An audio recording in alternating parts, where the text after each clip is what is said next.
जहाँ तक मेरा अंदाजा है, जब तक तुम इतने लंबे होगे तुम शायद एक होकागे बन पाओगे।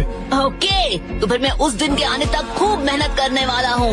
नारुतो, तुमने बहुत अच्छा काम किया। ये क्या है? तुम्हारे और पेन के बीच जो कुछ भी हुआ, मैंने हर एक बात पहले ही सबको बता दी है। तुमने सच में कर दिखाया नारुतो।